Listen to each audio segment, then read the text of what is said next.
नमस्कार दोस्तों, आइए जानते हैं हरियाणा के हर जिला हर क्षेत्र की 25 फटाफट बड़ी खबरों को केवल 10 मिनट में। उससे पहले आप ये वीडियो कहां से देख रहे हैं हमें कमेंट में जरूर बताएं। साथ ही वीडियो को लाइक करके चैनल को सब्सक्राइब जरूर कर दें। मनीषा मौत मामला में नया अपडेट, अब पंचायत ने लिया फैसला। सीबीआई को चेतावनी और धरने की तारीख का ऐलान। भिवानी के गांव ढाणी लक्ष्मण में शिक्षिका मनीषा की मौत के मामले में सीबीआई जांच में देरी पर ग्रामीण आक्रोशित हैं। पंचायत में 30 नवंबर को उपवास रखने का निर्णय लिया गया। ग्रामीणों ने सीबीआई से जांच रिपोर्ट जल्द सौंपने और दोषियों को गिरफ्तार करने की मांग की है। मनीषा के पिता ने न्याय की गुहार लगाई है। सीबीआई ने 3 सितंबर से जांच शुरू की थी। अब विश्वविद्यालयों के अनुबंधित शिक्षकों की भी नौकरी सेवानिवृत्ति तक होगी सुरक्षित। सीएम नायब सैनी का बड़ा ऐलान। हरियाणा के सरकारी विश्वविद्यालयों में अनुबंधित असिस्टेंट प्रोफेसरों को सेवा सुरक्षा देने की मांग की गई है ताकि वे छात्रों के भविष्य निर्माण में योगदान कर सकें। भगत फूल सिंह महिला विश्वविद्यालय के कर्मचारियों ने वेतन संबंधी अनियमितताओं को लेकर मुख्यमंत्री से हस्तक्षेप की मांग की, जिसके बाद मुख्यमंत्री ने समस्या का समाधान करने का आश्वासन दिया। दिल्ली ब्लास्ट पर दुख जताकर कर दी बिहार में एनडीए की जीत की भविष्यवाणी।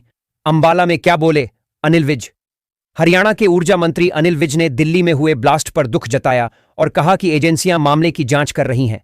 उन्होंने बिहार चुनाव के नतीजों पर टिप्पणी करते हुए कहा कि बिहार में एनडीए की सरकार बनने जा रही है और विपक्ष हार के डर से शिकायतें कर रहा है।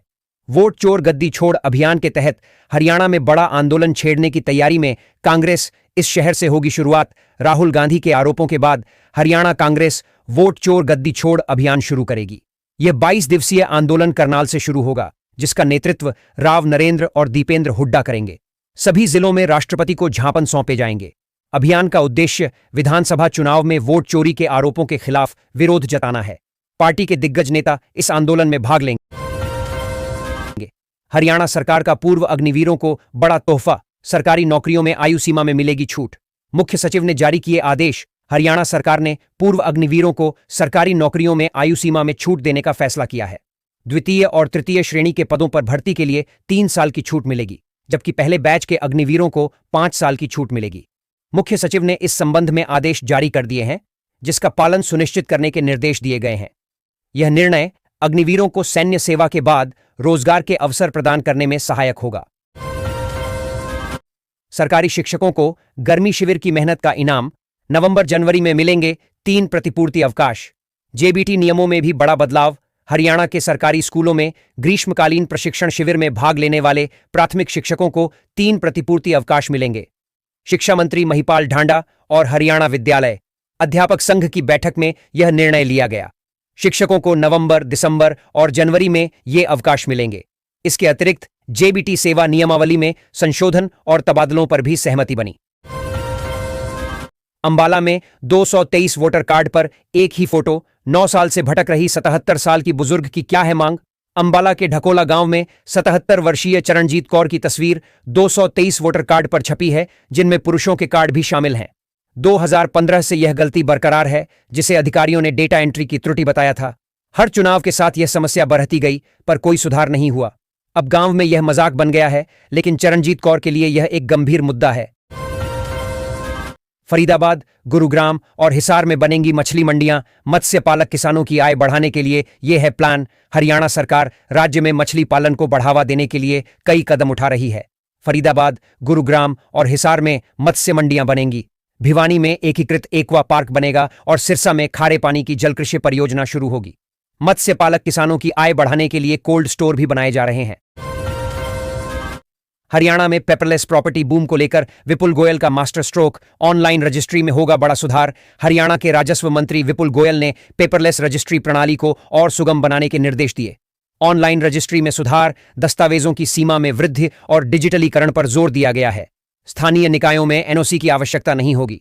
सॉफ्टवेयर अपडेट के बाद पार्टनरशिप डीड में शब्दों की सीमा बढ़ाई गई है। 12 नवंबर से revert with objection feature live होगा। असंध विधायक का स्वच्छता संकल्प। गांवों में चमकेगी हर गली और तालाब। पंचायतों का ये है मेगा प्लान। असंध के विधायक योगेंद्र राणा ने स्पेशल टास्क फोर्स के चेयरमैन का पद संभाला है। उन्होंने कहा कि हरियाणा की सभी ग्राम पंचायतों के साथ मिलकर गांवों में विशेष सफाई अभियान चलाया जाएगा, जिसमें गलियों और तालाबों की सफाई शामिल है। शहरों की तर्ज पर कूड़े को अलग अलग करने की योजनाएं भी लागू की जाएंगी। जिला और ग्राम स्तर पर कमेटियां गठित की जाएंगी। श्री गुरु तेग बहादुर जी संपूर्ण विश्व के मानवाधिकारों के प्रथम महानायक सीएम नायब सिंह सैनी हरियाणा के पंचकूला में श्री गुरु तेग बहादुर जी के 350वें शहीदी वर्ष पर दूसरी नगर कीर्तन यात्रा शुरू हुई। मुख्यमंत्री नायब सिंह सैनी ने इसमें भाग लिया, प्रदेशवासियों की सुख समृद्धि की कामना की और अंबाला पॉलिटेक्निक का नाम गुरु तेग बहादुर जी के नाम पर रखने की घोषणा की। उन्होंने गुरु जी को मानवाधिकारों का महानायक बताया। हरियाणा में 4 ऐसी यात्राएं निकाली जा रही हैं जिनका समापन 24 नवंबर को कुरुक्षेत्र में होगा। 25 नवंबर को होने वाले महासमागम में प्रधानमंत्री नरेंद्र मोदी मुख्य अतिथि होंगे। सरकार गुरु जी के सम्मान में कई कार्य कर रही है। आपातकाल में जेल जाने वालों के परिवारों को मिलेगा कैशलेस इलाज, द्वितीय विश्व युद्ध के बंदियों के परिवार भी शामिल। हरियाणा सरकार कैशलेस इलाज योजना का विस्तार करने जा रही है। इसमें आपातकाल में जेल जाने वालों के परिवारों, स्वतंत्रता सेनानियों और हिंदी आंदोलन के परिवारों को शामिल किया जाएगा, जिसके लिए केंद्र सरकार को प्रस्ताव भेजा गया है। पहले से ही 3,50,000 कर्मचारी और पेंशनभोगी इस योजना का लाभ उठा रहे हैं। हरियाणा में राव नरेंद्र का बड़ा दांव, कांग्रेस कमेटी के मीडिया इंचार्ज बनाए गए संजीव भारद्वाज। हरियाणा कांग्रेस के नए अध्यक्ष राव नरेंद्र सिंह ने संजीव भारद्वाज को हरियाणा कांग्रेस कमेटी का मीडिया इंचार्ज नियुक्त किया है। संजीव भारद्वाज, जिनकी पत्नी सुधा भारद्वाज महिला कांग्रेस के अध्यक्ष हैं, चांदवीर हुड्डा की जगह लेंगे। राव नरेंद्र सिंह ने बीके हरिप्रसाद की मंजूरी के बाद यह नियुक्ति की। संजीव भारद्वाज पहले भी कांग्रेस के प्रवक्ता रह चुके हैं।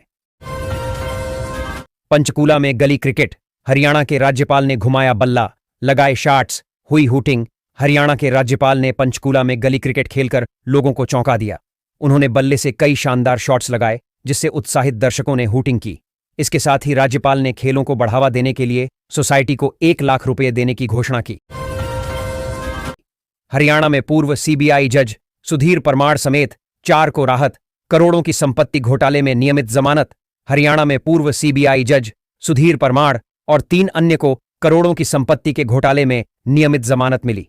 याचिकाओं पर सुनवाई करते हुए अदालत ने माना कि जांच के दौरान आरोपितों ने जांच एजेंसी का पूरा सहयोग किया, इसलिए उनकी आगे हिरासत की आवश्यकता नहीं है। यह मामला भ्रष्टाचार से संबंधित है, जिसमें कई लोगों पर आरोप हैं। जमीन रजिस्ट्री के बदले नियम, राजस्व मंत्री ने पेपरलेस प्रणाली को अधिक पारदर्शी बनाने के दिए आदेश। हरियाणा के राजस्व मंत्री विपुल गोयल ने ऑनलाइन रजिस्ट्री प्रणाली को सरल और पारदर्शी बनाने के निर्देश दिए हैं।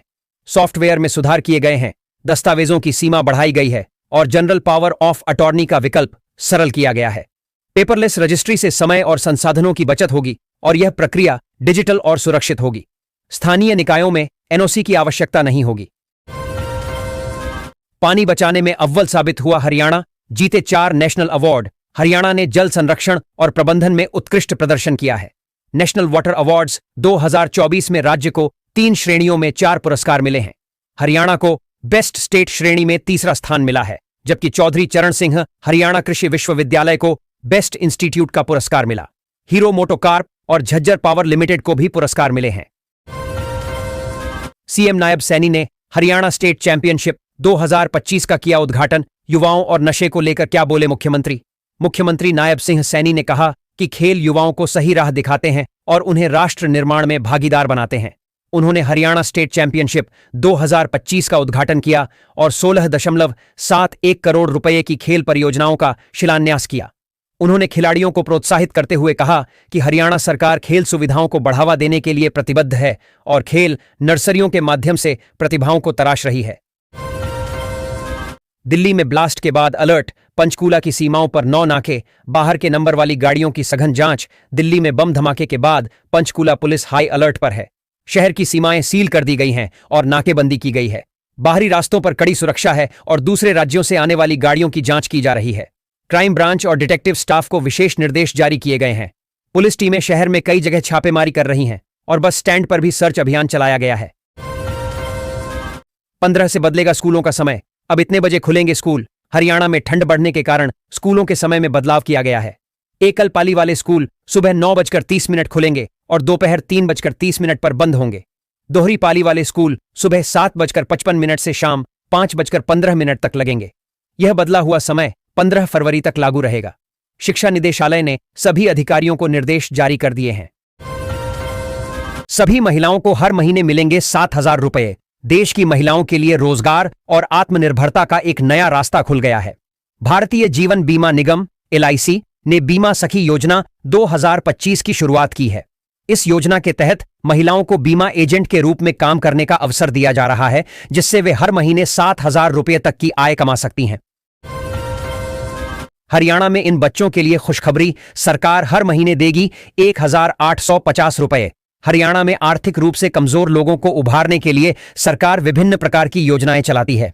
बता दें कि अब इसी कड़ीडीछी में सरकार ने राज्य के असहाय एवं बेसहारा बच्चों के लिए नई पेंशन योजना की शुरुआत की है। इस योजना के तहत ऐसे बच्चों को आर्थिक सहायता प्रदान की जाएगी जिनकी आयु 21 वर्ष से कम है। वहीं बता दें कि इस योजना का लाभ लेने के लिए परिवार की वार्षिक आय 2 लाख रुपए से कम होनी चाहिए। बिजली बिल माफी स्कीम के तहत नए आवेदन की प्रक्रिया शुरू, 300 यूनिट फ्री बिजली बिल मिलेगा। बिजली बिल माफी योजना के अंतर्गत सरकार ने एक बार फिर नए आवेदकों की प्रक्रिया शुरू कर दी है। इस योजना का मुख्य उद्देश्य है आर्थिक रूप से कमजोर परिवार को एवं गरीब किसान के लिए बिजली बिल के बोझ से राहत प्रदान करने के लिए। योजना के तहत पात्र उपभोक्ताओं को हर महीने अब 300 यूनिट तक बिजली बिल मुक्त दी जाएगी, जिसके तहत मासिक खर्च काफी हद तक कम हो जाएगी। अल फलाह यूनिवर्सिटी से हिरासत में लिए 13 लोग, तबलीगी जमात के भी 10 लोगों से पूछताछ। फरीदाबाद पुलिस ने फतेहपुर तगा और धौज में विस्फोटक मिलने के बाद अल फलाह यूनिवर्सिटी में जांच की। पुलिस ने 13 लोगों को हिरासत में लिया, जिनमें डॉक्टर, छात्र और एक युवती शामिल हैं। तबलीगी जमात से जुड़े 10 लोगों को भी पूछताछ के लिए हिरासत में लिया गया। पुलिस ने कुछ छात्रों के फोन से डिलीट की गई चैट भी बरामद की और जांच जारी है। फरीदाबाद के सेक्टर 56 में बनेगा 50 बिस्तर का अस्पताल, 2 लाख से ज्यादा लोगों को मिलेगा फायदा। फरीदाबाद के सेक्टर 56 में 50 बिस्तरों वाला अस्पताल बनेगा, जिससे 2 लाख से ज्यादा लोगों को फायदा होगा। यह अस्पताल क्षेत्र में स्वास्थ्य सेवाओं को बेहतर बनाएगा और स्थानीय लोगों को बेहतर चिकित्सा सुविधाएं प्रदान करेगा।